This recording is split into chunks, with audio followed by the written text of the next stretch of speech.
di negeri Terengganu ni, insya-Allah.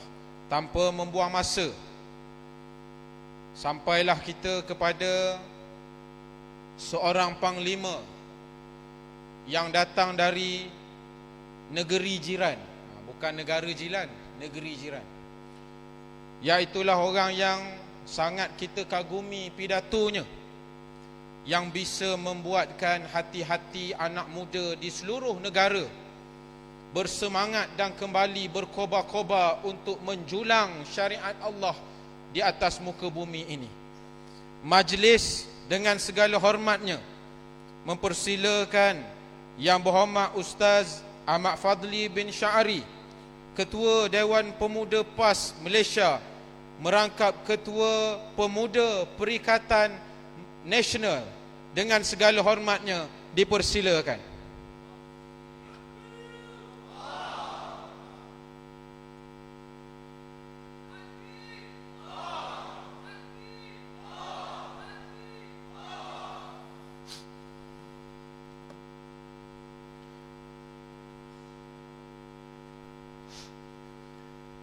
Bismillahirrahmanirrahim. Assalamualaikum warahmatullahi wabarakatuh. Alhamdulillahi rabbil alamin. Nahmaduhu wa nasta'inuhu wa nastahdihi wa nastaghfiruh. Wa na'udzu billahi min syururi anfusina wa min sayyiati a'malina. May yahdihillahu fala mudilla lahu wa may yudlil fala hadiya lahu. أشهد أن لا إله إلا الله وحده لا شريك له وأشهد أن محمدا عبده ورسوله. اللهم صل وسلم على هذا النبي الكريم إمام المتقين وقائد الدعاة المجاهدين وعلى آله وأصحابه أجمعين. قال الله سبحانه وتعالى في القرآن الكريم بعد أعوذ بالله من الشيطان الرجيم: اليوم أكملت لكم دينكم وأتممت عليكم نعمتي ورضيت لكم الإسلام دينا. صدق الله العظيم. Yang bermaksud, dan pada hari ini aku telah sempurnakan bagi kamu agama kamu, dan aku telah cukupkan nikmatku kepada kamu, dan aku telah redakan Islam itu untuk menjadi agama kamu. Terima kasih kepada pengerusi majlis kita pada malam ini. Yang dihormati Yang Berhormat Tan Sri Datuk Seri Tuan Guru Haji Abdul Hadi bin Awang, Presiden Parti Islam se-Malaysia PAS. Yang berhormat kekanda saya Fadil Ustaz Hishamuddin bin Abdul Karim, Ketua Penerangan Badan Perhubungan PAS Negeri Terengganu, yang juga ahli Majlis Syura Ulama PAS Pusat. Yang berusaha Fadil Ustaz Muhammad Harun bin Esa, Ketua Dewan Pemuda PAS Negeri Terengganu, merangkap Ketua Pemuda Perikatan Nasional Negeri Terengganu. Yang bahagia Saudara Ahmad Luqman bin Muhammad Dalizan, Ketua Armada Marang, yang mewakili Ketua Armada Negeri Terengganu. Tetamu-tetamu yang hadir yang bahagia Ketua Dewan Ulama PAS Negeri Terengganu. Tidak dilupakan kepada mantan pimpinan Dewan Pemuda PAS Negeri Terengganu Al-Fadhil Ustaz Azman Syafawi, seluruh ahli-ahli jawatan kuasa kerja Dewan Pemuda PAS Negeri Terengganu, ahli jawatan kuasa PAS Kawasan Marang, ketua-ketua pemuda PAS Kawasan, panitia program dan para petugas pelancaran jentera pilihan raya Dewan Pemuda PAS Negeri Terengganu, seluruh anak muda dan para penyokong yang hadir pada malam ini dengan penuh semangat untuk bekerja bagi memastikan insya-Allah PRN yang akan datang kita mencatat keputusan 32-0 insya-Allah. Saya tidak ingin mengambil masa yang panjang pada malam ini, kerana kita akan mendengar ucap tama daripada ayahanda, ayah cik kita yang kita kasihi. Tambahan pula sebentar tadi kita telah mendengar ucapan yang cukup baik, yang cukup mantap daripada Yang Berhormat Ustaz Hishamuddin, yang mana sekak jaga bola ni jadi pakar bahagian bola. Beliau yang merupakan ahli majlis syura yang mewakili Dewan Pemuda PAS Malaysia. Sahabat-sahabat sekalian, walaupun demikian, kerana meraihkan hasrat daripada tuan rumah, saya mengambil sedikit masa untuk menitipkan beberapa pesanan untuk kita semua pada malam ini, supaya insya-Allah seluruh ahli-ahli jawatan kuasa PAS Pemuda, PAS kawasan-kawasan, anak-anak muda yang hadir pada malam ini daripada Dewan Pemuda PAS kawasan-kawasan yang tak terlibat pun dengan malam ini, dengan jentera pada malam ini. Tadi saya singgah makan di sebuah kedai, orang tak terlibat dengan parti pun dia tahu bahawa malam ni ada program dan dia ucapkan selamat berjaya. Mood rakyat Terengganu ini alhamdulillah sedang berada bersama-sama dengan kita. Dan insya-Allah saya yakin pemuda-pemuda yang berada di hadapan saya ini akan pulang tidak hanya berpeluk tubuh, tetapi akan memastikan kemenangan total untuk Parti Islam se-Malaysia PAS insya-Allah. Sahabat-sahabat yang saya kasihi sekalian, pada saat kita sedang berkumpul pada malam ini, nun di Padang Arafah, sahabat-sahabat kita mengerjakan haji sedang berwukuf di Padang Arafah, yang disebut oleh Nabi sallallahu alaihi wasallam, Al-Hajju Arafah, haji itu ialah wukuf di Arafah. Kita besok ini 9 Zulhijjah jatuh pada besok hari, yang Nabi sebut di dalam hadis, siyamu yaumi Arafah ahtasibu ala Allahi an yukaffira lahu as-sanatal madiyah was-sanatal lati ba'daha. Puasa pada hari Arafah, aku mengharapkan supaya Allah mengampunkan dosa setahun yang telah berlalu dan setahun yang akan datang. Kawan-kawan kita sedang berwukuf di Arafah. Sesiapa yang pernah sampai di Padang Arafah pasti boleh membayangkan bagaimana suasana wukuf di Arafah. Nabi sallallahu alaihi wasallam di dalam peristiwa Hujjatul Wada', dalam peristiwa haji yang terakhir, Nabi bangun untuk berkhutbah pada 9 Zulhijjah tahun yang ke-10 Hijrah. Kerana selepasnya itu Nabi tak kembali semula mengerjakan haji, kerana Nabi diwafatkan oleh Allah Subhanahu wa taala. Dalam khutbah Hujjatul Wada' yang cukup masyhur, yang daripada teks khutbah ini lahirnya formula panduan kepada umat Islam, yang kalau kita baca teks ucapan ini sangat-sangat menyentuh jiwa. Nabi sallallahu alaihi wasallam menyatakan, ayyuhan nas isma'u qawli fa inni la adri la alqaakum ba'da ami haza fi mawqifi haza abadan. Wahai manusia, dengar kata-kataku ini baik-baik, kerana aku tidak tahu adakah tahun hadapan sempat atau tidak aku berjumpa denganmu. Bayangkan bagaimana sayunya perasaan para sahabat apabila Nabi mengungkapkan kata-kata seperti ini. Wahai manusia, dengar kata-kataku baik-baik, isma'u qawli fa inni la adri la alqaakum ba'da ami haza. Kerana aku tidak tahu sama ada tahun depan boleh ke tidak kita berjumpa dalam waktu dan kesempatan seperti ini. Maha suci Allah, takdir Allah Ta'ala, selepas daripada baliknya Nabi ke Madinah, bulan Muharram Safar, Nabi jatuh sakit. Rabiul Awal Nabi diwafatkan oleh Allah, yang diceritakan di dalam kitab-kitab sirah dengan diambil ataupun dinamakan bab ini sebagai ila rafiqil a'la, menghadap Tuhan yang tertinggi. Saya hanya nak petik kalimah terakhir yang Nabi sebut di dalam khutbah ini. Apa dia? Allahumma qad ballaghtu Allahumma fashhad. Ya Allah, sesungguhnya aku telah menyampaikan. Ya Allah, saksikanlah aku telah menyampaikan. Tuan-tuan, kenapa saya nak memetik kalimah ini?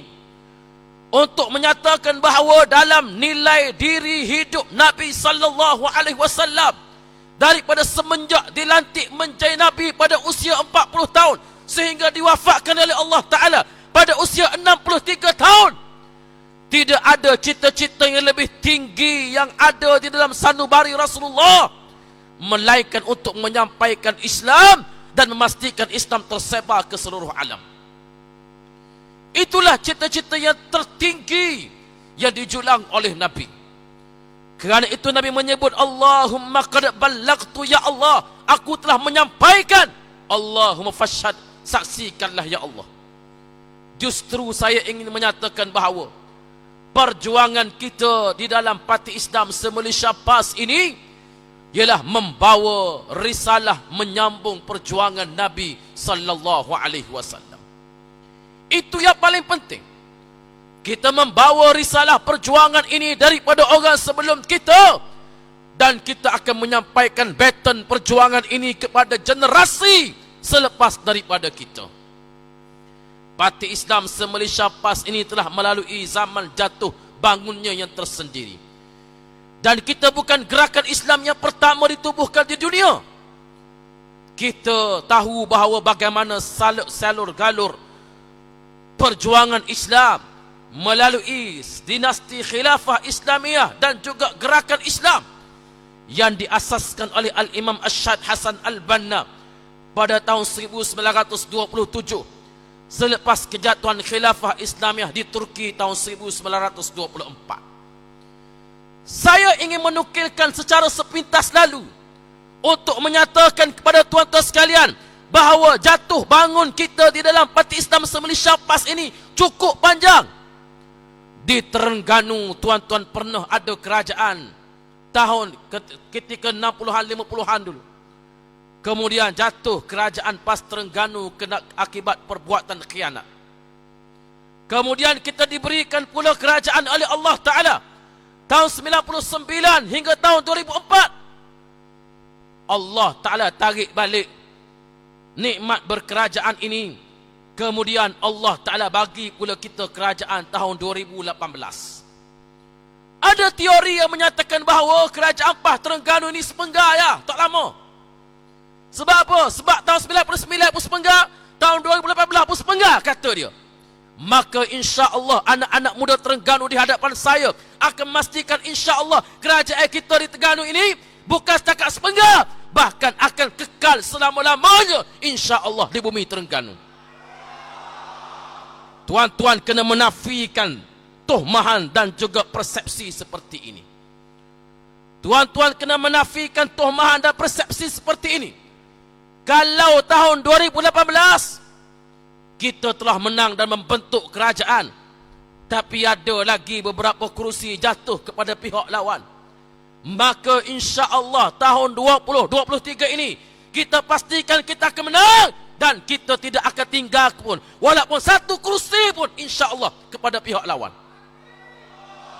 Boleh kita boleh? Kau nak tinggal juga sebutir dua. Takut adalah nak tinggal wak rasa-rasa.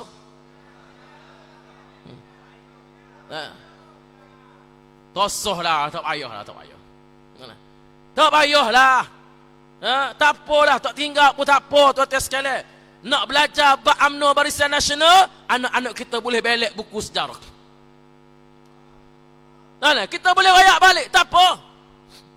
Tuan-tuan sebatu, apabila petition pilihan raya kes Kuala Terengganu diumumkan pada petang tadi, saya sependapat dengan kekanda saya Ustaz Syamuddin. Kalau boleh tak payah rayu-rayunya, kita pakai pilihan raya kecil selalu. Tapi kerana kita tidak melihat dari aspek itu, pilihan raya kecil memerlukan kos tumpuan rakyat dan sebagainya. Kalau kira nak ikut area kita ni, kalau boleh tak payah rayu, kita turun pilihan raya kecil. Kalau tahun lepas kita boleh menang 40,000 majoriti, insya-Allah kali ini kita boleh menang dengan izin Allah Ta'ala 60,000 majoriti insya-Allah. Okey, tak boleh buat kita.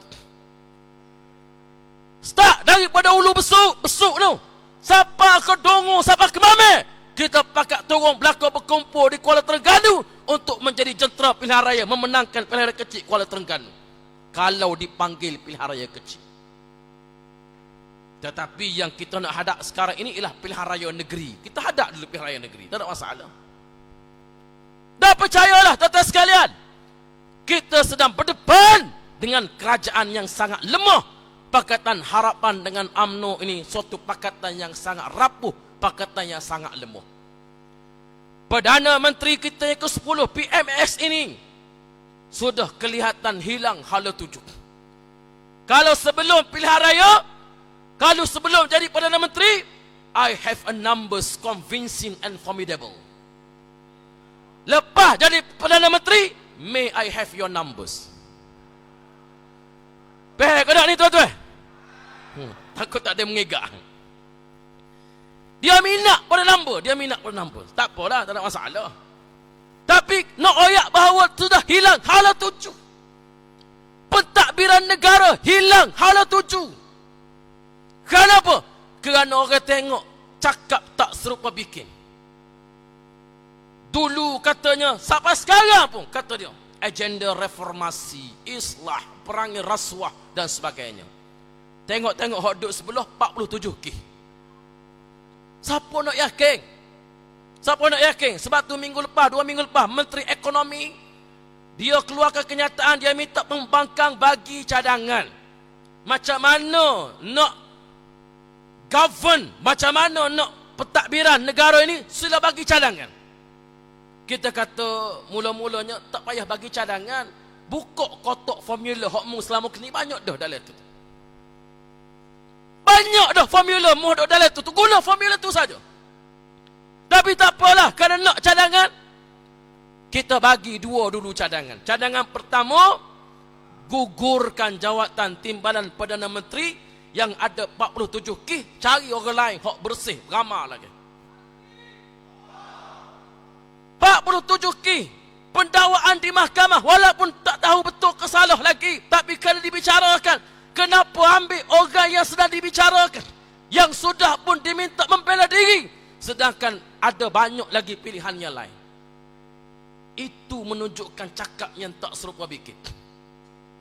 Yang kedua, lantik orang lain jadi Menteri Keuangan. Lantik orang lain jadi Menteri Keuangan. Sebab apa? Sebab tugas sebagai Perdana Menteri, dulu dia juga kata bahawa Perdana Menteri dengan Menteri Keuangan kena orang yang lain. Tiba-tiba sekarang dia sendiri pegang dua-dua. Bila kita tanya kenapa pegang dua-dua, alasannya ialah situasi sekarang inilah situasi luar biasa. Tak tahulah luar biasa tu lagu mananya. Situasinya luar biasa, kena pegang dua-dua, yang menyebabkan tak nak fokus. Sebab tu saya sebut dalam Dewan, bila Timbalan Menteri Keuangan umumkan bahawa ibu bapa yang mencarum ASPN sudah tidak boleh dapat pelepasan income tax. Siapa yang umum? Timbalan Menteri Keuangan yang umum. Duk tak lama Perdana Menteri pun U-turn balik. Perdana Menteri U-turn balik. Saya kata saya ucap tahniah kepada Perdana Menteri kerana telah membuat U-turn atas keputusan Menteri Keuangan. Semula pula lepas pada ni, Perdana Menteri kalau nak buat apa-apa, Menteri Keuangan nak apa-apa, kena bincang dengan Perdana Menteri terlebih dahulu. Tak tahulah dia faham ke tidak. Tuan-tuan, banyak kalau kita boleh cerita, tapi sebab suasana sekarang sudah, suasana negara sekarang berada dalam keadaan yang sangat kucak-kacir. Sebab itulah tuan-tuan baca dalam kenyataan akhbar 2 hari lepas, Perdana Menteri menyebut bahawa bila orang tanya dia kenapa ekonomi agak sukar untuk membangun, ringgit sukar untuk mengukuh cabaran yang sangat hebat, Perdana Menteri kata kerana sekarang ini pelabur takut nak masuk sebab timbul persepsi saya akan dijatuhkan bulan Ogos. Dia kata timbul persepsi dia akan dijatuhkan pada bulan Ogos. Kita tak tahu persepsi mari daripada mana, tapi alang-alang berpersepsi, lebih baik kita jadikan ia sebagai kenyataan. Setuju ke tak setuju? Daripada berpersepsi, daripada dia akan sebut persepsi, Maka saya duk berasanya insya-Allah PMX ini ada chance untuk menjadi XPM sedikit masa lagi insya-Allah. Tuan-tuan yang saya kasih sekalian, sebab itu kita kena kemaskan jentera kita. Walaupun tuan-tuan kata bahawa malam ini ataupun pilihan raya ini pilihan raya negeri, betul. Betul lah kita ni pilihan raya negeri, nak pilih kerajaan negeri. Tetapi kalau kita berjaya pertahankan Kelantan, kita berjaya pertahankan Terengganu, kita berjaya pertahankan Kedah, Selangor, Negeri Sembilan kita boleh tawan, Pulau Pinang kita beri satu cabaran yang hebat.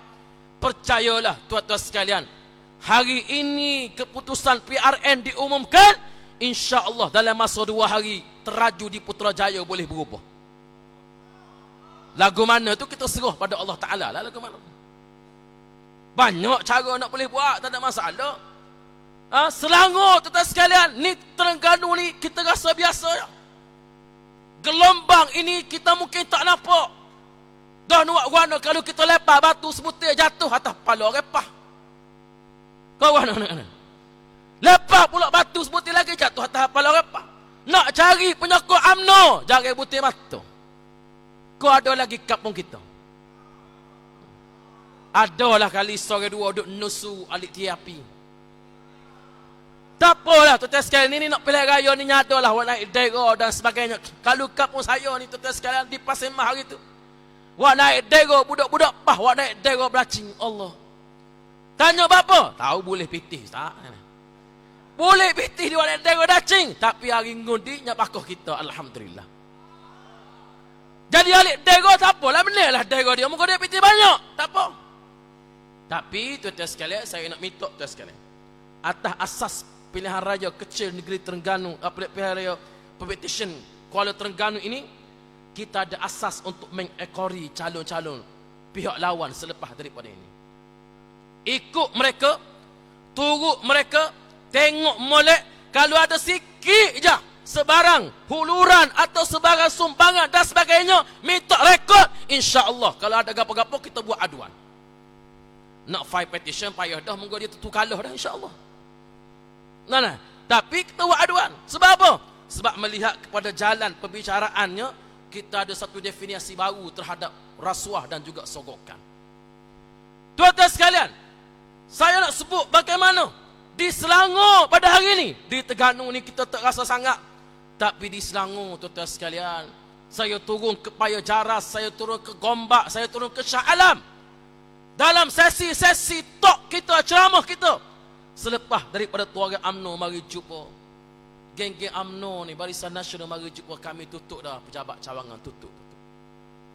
Sebab itu saya yakin insya-Allah, saya optimis bahawa pilihan raya negeri pada kali ini, UMNO dan Barisan Nasional akan totally bungkus ikat tepi dalam pilihan raya negeri. Dia dapat kursi banyak di Kelantan, Terengganu, tak apa. Berkata harapan bagi kursi pada dia di Kelantan, Terengganu banyak. Tapi di Selangor mereka dapat sikit sangat berbanding dengan Pakatan Harapan. Sebab apa? Sebab di Kelantan, Terengganu ni, PAH yang menang, Perikatan Nasional yang menang, tempat-tempat yang mereka tak boleh menang, mereka bagi kepada UMNO Barisan Nasional. Pakatan Harapan rasa boleh menang di Selangor, di Penang, mereka ambil sama mereka tak bagi kepada UMNO Barisan Nasional. Akhirnya tuan-tuan sekalian, UMNO Barisan Nasional menjadi parti yang digadai oleh presidennya sendiri. Kalau siapa tengok cerita P.Ramlee masa dia gadah orang tu, ting 5 dirham, itulah proses gadaian UMNO Barisan Nasional pada hari ini. Sebab itu bila seorang pemimpin UMNO daripada Johor, dia kata Perikatan Nasional duk kutip pemimpin-pemimpin UMNO. Semua yang dikutip oleh Perikatan Nasional itu ialah level-level pendekar musta dah berlaku. Level-level pendekar musta. Dia tak tengok cerita P.Ramlee bukan kali. Pendekar musta ni lah khotbah para perokok di Buk Menambel. Kau mana orang ni? Jadi baik kita kutip pendekar musta daripada kita kutip Samsung tarik minyak hok duk merokok orang di Buk Menambel. Padai dah terus kat tu. Yang penting tuan-tuan yang dirahmati Allah Subhanahu wa taala, terakhir sekali saya mahu supaya saya harapkan sangat-sangat, inilah dia perhimpunan pemuda yang mungkin di peringkat negeri yang terakhir sebelum pilihan raya negeri. Malam ini kita lancarkan jentera pilihan raya dan tuan-tuan kena balik ke kampung halaman masing-masing. Tidak ada masa untuk berehat, untuk berpeluk tubuh, untuk tidur, untuk nak duduk rehat. Bekerja untuk pastikan kemenangan insya-Allah. Kalaulah pada zaman Nabi adanya orang seperti Mus'ab bin Umair yang rela mempertahankan Nabi dengan tubuh dia. Kalau ada orang seperti Sayyidina Hamzah bin Abdul Muttalib yang mana mereka ini terkorban dalam perang Uhud pada ketika Nabi sedang dikepung oleh orang-orang musyrikin. Nabi jatuh di dalam lubang dalam perang Uhud. Mereka pertahankan Nabi dan beberapa orang lagi sahabat Nabi yang pertahankan Nabi dengan tubuh mereka. Berdarah, liang tubuh mereka. Khalid, Mus'ab bin Umair, Hamzah bin Abdul Muttalib yang dibunuh dengan cara yang sangat kejam. Maka saya nak cabar pemuda-pemuda yang ada pada hari ini, jadilah kita seperti Mus'ab bin Umair yang sanggup bangkit pertahankan perjuangan walaupun kita terbujur berlumuran darah semata-mata kerana perjuangan ini insya-Allah. Boleh kata oleh tuan-tuan? Maka dengan itu saya diminta untuk tolong umum derma. Jadi berucap dah, takbir dah. InsyaAllah malam ni kita umum derma, kita lancarkan derma sikit untuk sumbangan kepada Dewan Pemuda PAS Negeri Terengganu. InsyaAllah petugas-petugas kita boleh bergerak untuk jalan semua sekali. Hak mana ada duk tengah ni kita sapa, hak duk alik gelap pun kita pergi. Tuai-tuai tak payah bila bubuh bit duit, lepas ni kita umum kat menalai siapa dia meninggal. Wallahu alam, aqulu qawli hadza wa astaghfirullahal azim li wa lakum.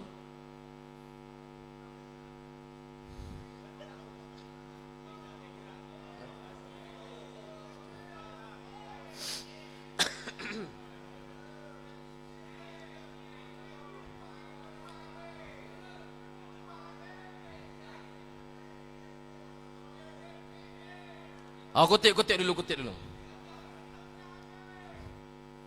Tak apa, kutip dulu. Dia kereta api dia sampai stesen ni tak boleh dah. Dia tak boleh nak undur dah kereta api ni. Dia sapa dah stesen dia. Jadi insya-Allah dengan pelancaran derma tadi, saya mengharapkan supaya kita dapat bekerja untuk pilihan raya negeri ini dengan sebaik yang mungkin dan menatijahkan keputusan 32-0 insya-Allah. Wallahu alam, siru ala barakatillah. Assalamualaikum warahmatullahi wabarakatuh. Takbir.